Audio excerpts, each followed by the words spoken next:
I want to jump into something a little bit more personal. Those personality conflicts.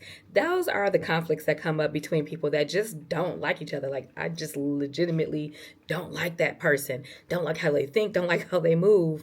And so when those types of conflicts happen in your workplace, what can be done, right? Because everybody isn't going to get along, just flat out, no matter how good your recruitment tactics are.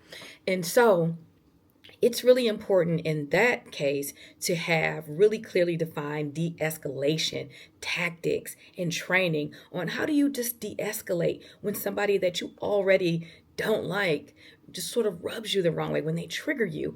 That's a really important skill to develop, because just because you don't like a person and you clash a little bit with their personality does not mean that you two cannot work together very, very well. And so I think, and I know for a fact, I've used this in my own life, peer mediation through the EAP. A lot of people do not use their company's EAP systems at all. In fact, about 96% of people don't ever use their EAP benefits, and they're free. So you can learn de-escalation tactics, peer mediation tactics by just picking up the phone and calling your EAP.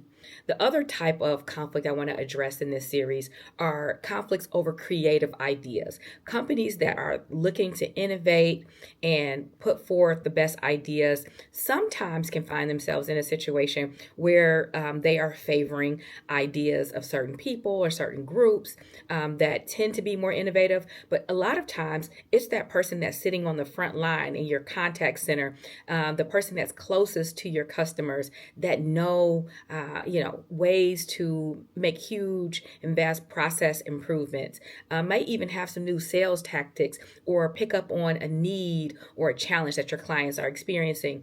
And if you don't have a way to talk about that in a way that doesn't create challenge between individuals, it can cause problems and stunt your innovation. So having a system in place that allows people to submit electronically, preferably, submit their creative ideas is really, really important. And I like to just, instead of blanketly asking a person, what's the idea, write it down or type it in and submit, I like to challenge people a little bit and have them do a little bit of SWOT analysis. What are the strengths and the weaknesses, the potential weaknesses, the opportunities and the threats of this idea that you have? Because you might find that there's somebody in your organization that you are overlooking who's thinking very critically about things. You don't have to make the SWOT piece mandatory, but it gives you an opportunity to see where some new talent could be coming from. So there's a lot that can come out of creative ideas conflict. The next one is competition conflict, okay?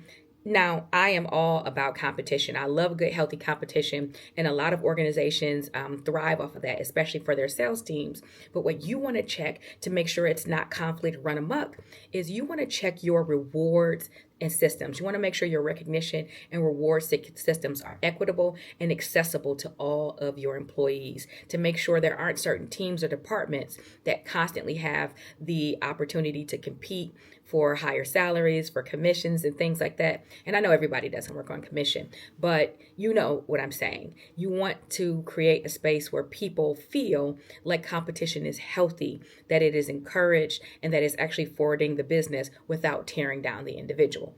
And the last conflict that I want to talk about in this series in the workplace are emergency-induced conflicts. These are the top conflicts that come up because literally something's on fire, or figuratively something is on fire. And in that case, you want to have clearly defined escalation tactics.